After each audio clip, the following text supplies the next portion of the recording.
लो लो।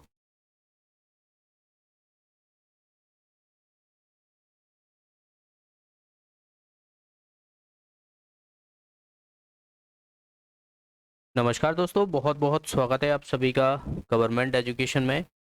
तो दोस्तों, इस वीडियो में हम देखने वाले हैं 17 जुलाई के फर्स्ट शिफ्ट के क्वेश्चन। इससे पहले हमने 16 जुलाई के फर्स्ट और सेकंड शिफ्ट के क्वेश्चन देख चुके हैं और बाकी के जो आए हुए हैं वो भी हम देख चुके हैं। ओके। इसके बाद 18 तारीख को हुआ था, तो 17-18 तक ही जो है एग्जाम हुआ है, तो आपको उसके भी क्वेश्चन जो है वो जल्द ही सॉल्यूशन देखने को मिल जाएंगे। तो चलिए हम बिना देरी के स्टार्ट करते हैं। इसकी पीडीएफ आपको मिल जाएगी टेलीग्राम ग्रुप पर, वहाँ से आप डाउनलोड कर सकते हो। ठीक है, टेलीग्राम ग्रुप लिंक आपको डिस्क्रिप्शन में मिल जाएगी, तो वहाँ से आप ज्वाइन कर लीजिएगा। चलिए, तो पहले क्वेश्चन की तरफ मूव करते हैं और पहला क्वेश्चन आपके सामने है। यदि एक गोले की त्रिज्या 3 सेंटीमीटर बढ़ जाती है तो इसका पृष्ठीय क्षेत्रफल 5544 वर्ग सेंटीमीटर तक बढ़ जाएगा। ठीक है, प्रारंभ में गोले की त्रिज्या ज्ञात करनी है कि क्या होगी प्रारंभ में पहले से। देखिए, हमें पता है कि गोले जो रहता है, यहाँ पर पृष्ठीय क्षेत्रफल दिया हुआ है गोले का। ठीक है, गोले का पृष्ठीय क्षेत्रफल हमें दिया हुआ है, तो 4 पाई r² होता है गोले का पृष्ठीय क्षेत्रफल। अब इसमें देखिए 3 सेंटीमीटर बढ़ा दी गई है, तो पहले मान लिया कि r थी, अब कितनी हो जाएगी, 3 सेंटीमीटर बढ़ा दी तो प्लस r हो जाएगी। ओके। और यहाँ पर पृष्ठीय क्षेत्रफल कितना बढ़ गया है, यहाँ पर 5544 जो है वो हो गया है। अगर मैं इसको 4 पाई r × r+3 की स्क्वायर माइनस r² कर दूं और इक्वल टू कर दूं 5544। ठीक है, अब ऐसा मैंने क्यों किया, देखिए आप समझिए कि जो हमारा बढ़ा हुआ त्रिज्या है और माइनस जो है वो रियल वाली जो त्रिज्या है जिसे हमने r माना हुआ है, ठीक है, ये बढ़ी हुई त्रिज्या है। और जो हमारी r त्रिज्या थी जो पहले की थी, ठीक है, तो पहले की थी, तो यहाँ पर मैंने क्या किया है कि जो बढ़ाई गई त्रिज्या है यानी 3 सेंटीमीटर बढ़ाई गई है और माइनस कर दिया है जो हमारी रियल में त्रिज्या थी उसके। और ये कितना बड़ा हुआ मिला है, 5544 के बराबर कर दिया है। तो दोनों को घटा देंगे तभी तो बड़ा हुआ मिल रहा है इतना हमें। बस इसको हमें सॉल्व करना है, तो हमारी r निकल आएगी। तो इसको देखिए 4 पाई r² प्लस ये कितना हो जाएगा हमारा, 9 हो जाएगा। ठीक है, 9 + 6r माइनस का r² इक्वल टू 5544। तो यहाँ से ये माइनस का r प्लस का r की कट जाएगा, तो 4 पाई और ये कितना हो जाएगा हमारा 6r + 9 इक्वल टू 5544। तो इसको हम सॉल्व करेंगे, तो यहाँ से हमारा जो है वो r निकलेगा। देखिए, पाई की वैल्यू मैं 22/7 रख सकता हूँ यहाँ पर, तो मैं डायरेक्ट जो है वो यहाँ पर 22/7 कर देता हूँ। ओके। अब यहाँ से हम इसे 11 दूना 22, 11 5 55, 11 4 44। ठीक है, 4 से कट जाएगा कि नहीं कटेगा, 4 एकन 4, 4 दूना 4 छंगे 24 कट रहा है। फिर 2 से और काट सकता हूँ, 2 छंगे 12, 2 तिये 6, तो 6r + 9 इक्वल टू 63 और इंटू 7, क्योंकि ये नीचे है इंटू 7 हो जाएगा। अब देखिए यहाँ से हमें सीधा सीधा सा क्या करना है, r की वैल्यू निकालनी है, तो 63 इंटू 7 माइनस का 9y6 हो जाएगा। ठीक है, तो मैं इसे 3 से और काट सकता हूँ, 3 दूना 6, 3 दूना 6, 3 एकन 3 और 3 त्रिक 9, तो 7 एकन 7, 7 दूने 14 माइनस का 3/2 हो जाएगा। ये कितना हो जाएगा हमारा 144। तो 2 से मैं इसे डिवाइड करूंगा तो 72 हमारा आंसर आ जाएगा, यानी बी ऑप्शन इसका आंसर हो जाएगा। ओके, चलिए अगले क्वेश्चन की तरफ बढ़ते हैं। अगला क्वेश्चन देखिए, क्रिकेट के 54,382 खिलाड़ी हैं और उनमें से 48% खिलाड़ी केवल रात्रि में खेलते हैं और उनमें से 16 2/3% महिलाएं हैं। तब रात्रि में खेलने वाली महिला खिलाड़ियों की संख्या का प्रतिशत क्या होगा। ठीक है, रात्रि में। अब आपको पता है कि देखिए इसमें ज़्यादा आपको कुछ करना नहीं है। रात्रि में खेलने वाले खिलाड़ियों की संख्या कितनी है, 48% है कि नहीं है, 48% है। और आप इसको 16 सही 2/3% को रेशियो में लिख सकते हो, 1/6 लिख सकते हो इसको, ठीक है, 1/6 लिख सकते हो। देखिए 16 3 48 50, 50/3 इंटू 100 करोगे, ये हो जाएगा 1/6। हमें पता है रात्रि में खेलने वाले खिलाड़ियों की संख्या कितनी है, 48% है, और उनमें से कितनी 16 सही 2/3% यानी 1/6 जो है वो महिलाएं हैं। तो मैं सीधा सीधा इसका 1/6 निकाल दूंगा 48% का, तो हमें रात्रि में खेलने वाली महिलाओं की संख्या पता पड़ जाएगी, यानी 48% का मुझे 1/6 निकालना है, तो ये कितना हो जाएगा, 8% हो जाएगा। बस यही हमारा आंसर आ जाएगा, यानी बी ऑप्शन इसका आंसर हो जाएगा। ओके, अगला क्वेश्चन देखिए, कोई धन 8 वर्षों में चक्रवृद्धि ब्याज की दर से अपने का 3 गुना हो जाता है, तो कितने वर्षों में यह धन अपने का 243 गुना हो जाएगा। आसान सा प्रश्न है। एक कहा जाए तो एक फॉर्मूला भी रहता है इसका, ये मैं क्वेश्चन पहले भी बता चुका हूँ। अब देखिए ये 3 गुना हुआ है और ये 8 वर्षों में हुआ है, ठीक है, 3 गुना हुआ है 8 वर्षों में, 3 गुना हुआ है 8 वर्षों में, और ये 243 अपने का कितने वर्षों में हो जाएगा, T1/T2 होता है, ये T1/T2 होता है। तो इसको हमें 3 में, ये हमारा लिखा है तो इसको भी हमें 3 में ही कन्वर्ट करना पड़ेगा, 3 की पावर में बनाना पड़ेगा। इसकी 3 की पावर कितनी है, 1 है कि नहीं है, इसकी 3 की पावर 1 है। 8 वर्षों में चक्रवृद्धि ब्याज अपने, तो इसको पहले मैं एक काम करता हूँ, 243 को 3 की पावर में करूँगा, 3 3 8 24 और ये 9 9, यानी 3 की पावर 5 हो जाएगी ये, ठीक है। अभी इसको हटाओ, आपको ये चीज़ें मैं आपको दोबारा से समझाता हूँ। 3 की पावर ये कितनी हो रही है, 3 की पावर 5 हो रही है, ये 8 वर्षों में, बस 3 की पावर इसका गुना हमें कितने, 8 वर्षों में 3 गुना हो रहा है, तो वह धन का 243 गुना कितने में हो जाएगा। तो जो वर्ष दिया हुआ है 8 × 5, बस इसको आपको मल्टीप्लाई कर देना है, तो हमारा आंसर आ जाएगा 40 वर्ष हो जाएगा, ठीक है।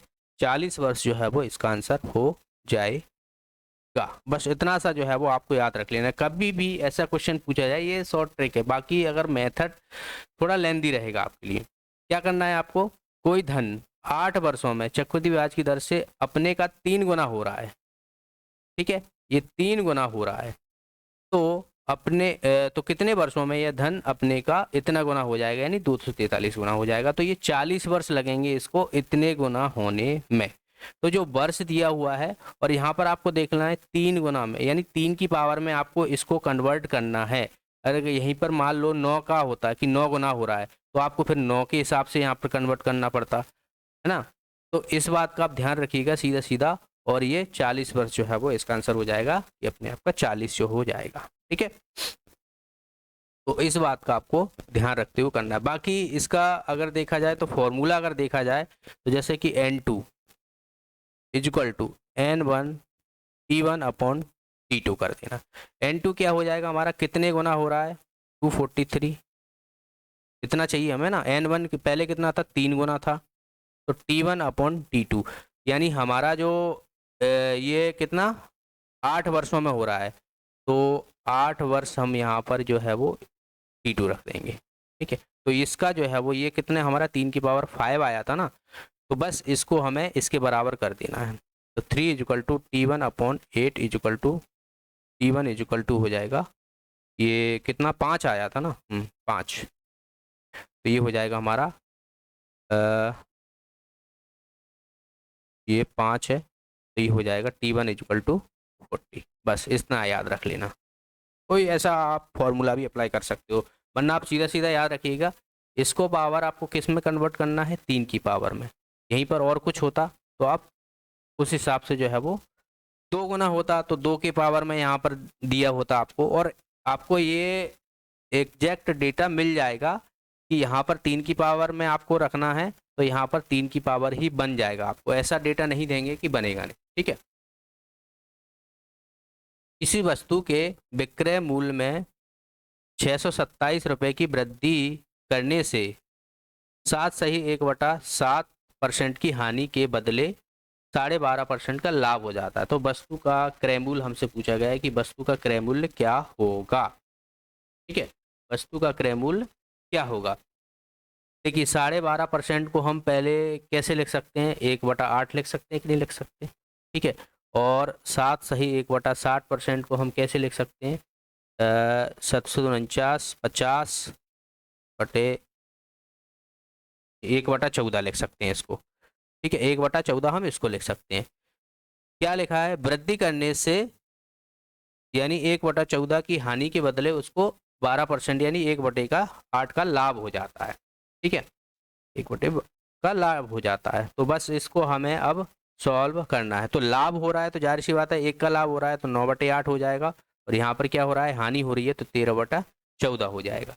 ठीक है, इन दोनों का डिफरेंस हमें कितने का देखने को मिल रहा है, 627 का। तो 9/8 माइनस का 13/14 इज इक्वल टू हो जाएगा 627, और 1 की वैल्यू यहाँ से हमें निकालना है। तो देखिए इसको जब हम सॉल्व करेंगे, रेशियो लेंगे, तो 7 2 और 4, ठीक है, 4 दूना 8, 9 7 63 ये हो जाएगा, माइनस का ये कितना हो जाएगा, 7 दूना 14, 13 चौको 52, ठीक है, 52 ये हो जाएगा इक्वल टू 627। ओके, तो इसको माइनस करोगे तो ये कितना हो रहा है, 11 हो रहा है। 11 की वैल्यू हमारे 627 इंटू ये कितना था हमारा, 7 दूना 14, 14 इंटू 4। ठीक है, तो 1 की वैल्यू यहाँ से हमारी कितनी निकलेगी, 1 की वैल्यू हमारी निकल जाएगी, देखिए 11 से मैं सीधा यहीं पे काट देता हूँ, 11 5 55, 7 बचेगा, और इंटू 14 इंटू 4, 4 चौक 16, 6 42, यानी 2 यूनिट डिजिट आएगा। यानी हमारा 2 यूनिट डिजिट तो 3 में है, तो हमें इसे पूरा सॉल्व करना पड़ेगा। ठीक है, तो जब आप इसे सॉल्व करोगे तो 3192 जो है वो हमारा आंसर आ जाएगा, यानी ए ऑप्शन जो है इसका आंसर हो जाए। ओके, अगले क्वेश्चन की तरफ बढ़ते हैं। अगला क्वेश्चन है, थोड़ा आपको लेंदी लगेगा पर अच्छा क्वेश्चन है। इस क्वेश्चन में दरअसल थोड़ा मिस्टेक हुई है, ये रेशियो में दरअसल देना होना चाहिए इनको, तो जो कि उन्होंने जो है वो 4 से 7 गुना अधिक पैसा कमाता है ऐसा कर दिया गया है। ठीक है, बाकी मैं इसको एक काम करूँगा, या फिर इसको क्वेश्चन को जो है वो सही करके, वैसे क्वेश्चन जो है वो थोड़ी लैंग्वेज जो है इसकी चेंज कर दी गई है। ऐसा क्वेश्चन जो है वो यहाँ पर रेशियो होना चाहिए, ना गुना होना चाहिए, ऐसा होना चाहिए था।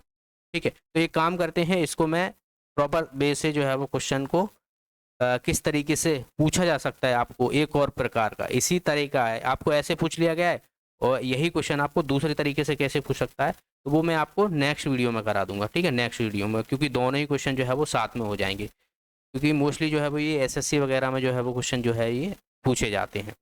ठीक है, तो इसको मैं लिख लेता हूँ, ये क्वेश्चन जो है वो ये वाला रहने वाला है। ठीक है, ये वाला।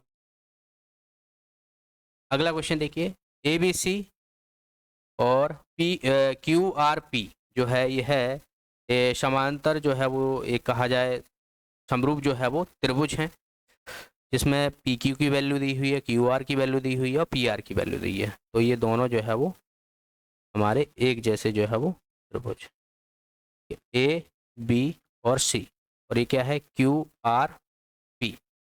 ठीक है, पी क्यू की वैल्यू हमें दी हुई है, पी क्यू की वैल्यू 6 सेंटीमीटर दी हुई है, क्यू आर की वैल्यू हमें दी हुई है 8 सेंटीमीटर, और पी आर की वैल्यू हमें दी है 10 सेंटीमीटर।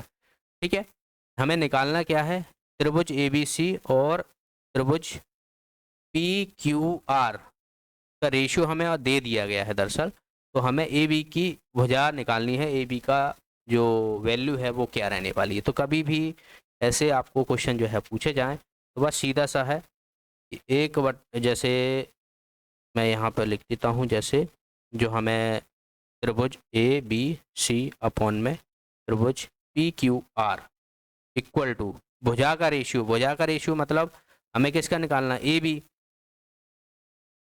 और ये भुजा इसके बराबर होगी, आप किसी और की भुजा के बराबर नहीं कर सकते, ये इसके बराबर रहेगी, ये इसके बराबर है, इस बात का आप ध्यान रखिएगा। तो क्यू आर यहाँ पर होगा और इनका रहता है स्क्वायर। ठीक है, स्क्वायर रहता है, तो इसकी वैल्यू तो हमें ऑलरेडी दी हुई है 1/4, 1/4 इक्वल टू, और हमें ए बी की वैल्यू पता करनी है, और क्यू आर की वैल्यू हमें दी हुई है 8 का स्क्वायर हो जाएगा। ठीक है, 8 का स्क्वायर हो जाएगा, 8 का स्क्वायर हो जाएगा यहाँ पर। तो यहाँ से हम एक काम भी कर सकते हैं ना, ये सीधा कर लेते हैं ना, यहाँ से एक काम करते हैं, इसको हटाओ यहाँ से और इस पर रूट लगा लेते हैं, ठीक है ना। तो ये कितना हो जाएगा हमारा, 1/2 हो जाएगा, 1/2 equal to A B upon में 8, यहाँ से 4 आ जाएगी। तो ए बी की वैल्यू हमारी कितनी आ जाएगी, 4 आ जाएगी। आंसर आ जाएगा इसका डी ऑप्शन। डी ऑप्शन इसका आंसर हो जाएगा। अगला क्वेश्चन देखिए, x के किस मान के लिए 7 अंकी संख्या, हमें संख्या दी हुई है जो कि 72 से विभाज्य है, 72 से विभाज्य है, ठीक है। तो 55350x2, 72 को मैं कैसे लिख सकता हूँ, 9 इंटू 8 लिख सकता हूँ कि नहीं लिख सकता। और अगर मैं किसी भी संख्या कोई दी हुई है वो 8 से विभाजित है कि नहीं है, वो कैसे पता करते हैं, लास्ट के 3 अंकों को लेकर, लास्ट के 3 अंकों को आप ले लो और 8 से। इसी तरीके से अगर आपको 4 से विभाज्य देखना है तो लास्ट के 2 देख लो, और लास्ट का आखिरी का यूनिट जब देखोगे जो 2 से विभाज्य होगा तो वो पूरी संख्या विभाज्य होगी। तो इस तरीके से, तो मुझे 8 का देखना है तो 0x2, तो इसमें मैं x की वैल्यू क्या रखूं कि मुझे 8 से पूरी तरीके से डिविजिबल हो जाए, ठीक है। तो यहाँ से हमें ऑप्शन दिए हुए हैं ऑलरेडी, तो हम सीधा सीधा ऑप्शन उठा के रख लेते हैं। जैसे कि x की वैल्यू अगर मैं 1 रखता हूँ तो ये क्या 8 से विभाज्य होगा, तो 012 हो जाएगा, तो 8 से विभाज्य नहीं होगा। इसी तरीके से x की वैल्यू अगर मैं 8 रखता हूँ तो 082, ये भी नहीं होगा। इसी तरीके से x की वैल्यू 7 रखता हूँ तो 072, तो ये 8 से चला जाएगा, 8 नंबर 72। पर अब यहाँ से 7 तो वैल्यू मिल रही है, तो क्या ये 9 से भी विभाज्य है कि नहीं है, ये हमें पता करना है। तो सबका योग कर लो, और योग करने के बाद अगर हम 9 से जो है वो भाग जा रहा है संख्या में, तो ये पूरी तरीके से विभाज्य हो जाएगी हमारी 72 से। तो देख लेते, देखिए 5, 10, 15, 15, 18, 18, और ये x की वैल्यू हमने कितनी मानी थी, 7, 18, 19, 20 और 27, तो ये 27 हो रहा है, और जो कि 9 से विभाज्य है। तो हमारी x की वैल्यू क्या आ जाएगी, 7 आ जाएगी। आंसर आ जाएगा इसका C option. Okay, C option, तो इसका आंसर आ जाएगा सी ऑप्शन। ओके, अगला क्वेश्चन देखिए यहाँ पर, वह बड़ी से बड़ी संख्या जिसमें 331, 430 और 567 को भाग देने पर क्रमशः 8, 12, 16 शेष बचता है। तो भाई इसमें से आप सबसे बड़ी संख्या उठा लो, हमें सबसे बड़ी संख्या पूछी है, ऑप्शन हमें दिए हुए हैं, तो हमें अलग से कुछ सोचने की जरूरत नहीं है, सीधा सबसे बड़ी संख्या पूछी है तो यहाँ से हमें डी ऑप्शन ही उठा लेते हैं। पहले 331 से आप डिवाइड करो, इसका जो शेषफल आना चाहिए वो कितना आना चाहिए, 8 आना चाहिए, क्योंकि हमें 8 दिया हुआ है। इसी तरीके से 430 का 19 से डिवाइड करो, इसका शेषफल हमें 12 आना चाहिए।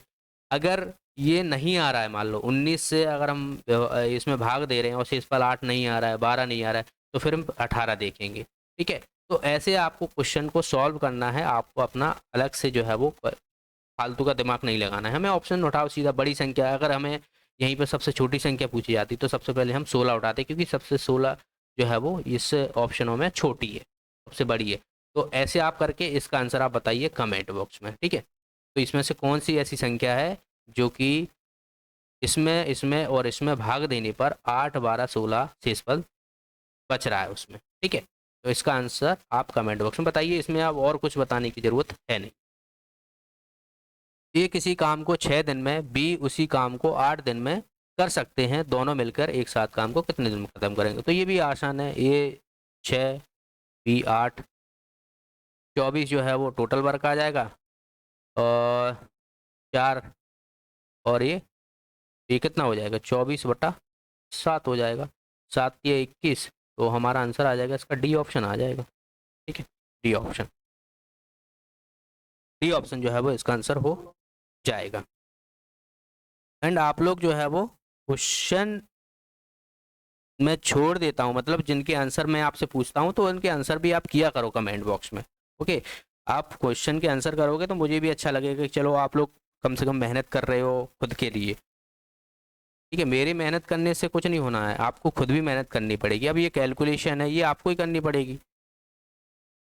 चलिए अगला क्वेश्चन देखिए यहाँ पर, ये तो सिंप्लीफिकेशन का क्वेश्चन है, इसमें भी कुछ बताने को ऐसा है नहीं है। 19.5 से मल्टीप्लाई करना है 2 को, और 18/6 कर देना, माइनस का 2 इंटू 11.5 प्लस और ये 12। ठीक है, इतना आप सॉल्व करके बता दीजिएगा इसका आंसर क्या हो जाएगा। पहले क्या करो, इसको सॉल्व कर लो आप, ठीक है, और इसको सॉल्व कर लो। बस फिर क्या है, माइनस घटाना है तो वो कर लेना और इसको डिवाइड कर दोगे। ये कितना चला जाएगा, 9 3 6 3 18, ये तो 3 आ गया। ठीक है, 3 आ गया।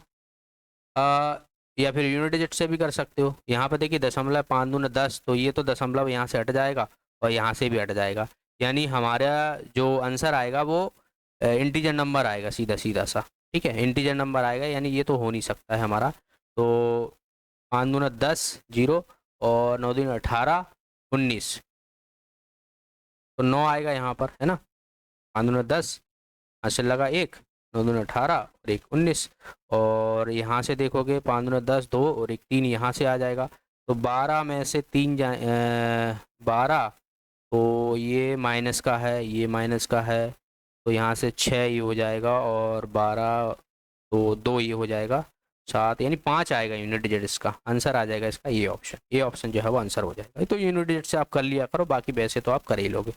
ये वाला क्वेश्चन देखिए, इसमें हमें 6 और 7 में पावर दी हुई है, तो ये 7 की पावर क्यों होता है, 7 की पावर स्क्वायर इसका हो जाएगा। ठीक है, नीचे क्या है, ये 216 है। ठीक है, और ये हमारा कितना है, ये भी 16 है, और ये 9 की पावर 2, इसको 3 की पावर कर लेते हैं। 3 × 9 9 × 27 3 81, 4 हो जाएगा। और 4 क्योंकि 6 आ रहा है तो इसको हमें 2 की पावर में कन्वर्ट करना पड़ेगा। 2 दूना 4, 4 दूनी 8, 8 दूना 16, 2 की पावर ये 4 ये हो जाएगा। और 216 की बात की जाए तो ये कितना हो जाएगा, इसका 2 की पावर में हमें इसको भी कन्वर्ट करना है। और एक काम कर लेते हैं ना, तो 8 से डिवाइड कर देते हैं। 8 दूना 16, 16 8 7 56, और ये हो जाएगा 9 3 27 3, 3 × 9, 3 की पावर 3 ये हो जाएगा, और 2 की पावर 3 ये हो जाएगा। 2 की पावर 3 इंटू 3 की पावर 3, तो ये हो रहा है 7 और ये भी हो रहा है 7। 6 की पावर 7 ये हो जाएगा, ऊपर आ जाएगा 7 की पावर 5, 5 7 है कहीं, 5 7, यानी आंसर आ जाएगा हमारा ए ऑप्शन, आंसर आ जाएगा ए ऑप्शन। ओके, अगला क्वेश्चन देखते हैं। यहाँ पर व्यास डी को डैश से गुणा करने पर वृत्त की परिधि सी ज्ञात की जा सकती है। तो किससे गुणा करेंगे व्यास में, ये तो हमें यहाँ पर जो है वो किससे गुणा करेंगे, व्यास डी को परिधि दी हुई है 2πr होती है परिधि। ठीक है, वृत्त की परिधि सी ज्ञात की जा सकती है। तो व्यास की आदि क्या होती है, त्रिज्या होती है ना, व्यास की आदि त्रिज्या होती है, और इसमें मैं 2 का मल्टीप्लाई कर देंगे तो 22/7 ही हो जाएगा ना। तो 22/7 जो है वो इसका आंसर आना ना, 22/7 कट जाएगा बाकी। अगला क्वेश्चन देखिए, निम्नलिखित में से कौन सी भिन्न 7/8 से छोटी है। ठीक है, 7/8 से छोटी है और 1/3 से बड़ी है, 1/3 से बड़ी है। इन दोनों के बीच में निकाल दो कौन सी संख्या होगी। तो निकाल सकते हो, ये 3.3, ये कितना हो जाएगा 0.33 ये हो रहा है, और 7 8 56 7 9 63 8 7 56 8 8 64 8 8 64 8 पॉइंट कुछ ही आएगा। तो यहाँ से उठा लो, ये तो 0.25 आएगा, ये तो हो नहीं सकता। 23 करोगे तो ये कितनी बार जाएगा, 24 से 24 से इन दोनों के बीच में आना चाहिए, 3 और 8 के बीच में। 5 चौक 20, 2 5 दूना 10 और 2 12, अभी तो और 6 से चला जाएगा ना। 6 चौक 24, 2 6 चौक, एक काम करते हैं ना, यहाँ से ऐसा कर लेते हैं ना, 7/8 और 1/3 है, तो 23/24 है। तो 3 से यहाँ पे मल्टीप्लाई करो, 3 से यहाँ पे करो, 8 से इसमें कर दो, 8 से इसमें कर दो, तो ये 7 ये 21/24 ये हो रहा है, और 8/24 ये हो रहा है। तो ये तो 23/24 है, ये 21/24 है, और ये 8/24 है। तो ये तो बात नहीं बनेगी, ये बड़ी हो जाएगी दोनों से, तो ये भी नहीं होगा, क्योंकि देखिए हर समान है 24 24 24, तो भाई ऊपर वाली जो संख्या होगी बड़ी, तो वो दोनों भिन्न से ऑटोमेटिकली बड़ी हो जाएगी। ठीक है, इसी तरीके से 11/12 है, तो ऐसे ही इसको कर लो 7/8, 1/3, 12 है रेशियो, 12 है हर, तो इसको भी 12 बना लो, तो ये 4/12 ही हो जाएगी। और इसमें क्या करोगे आप, इसमें क्या करोगे,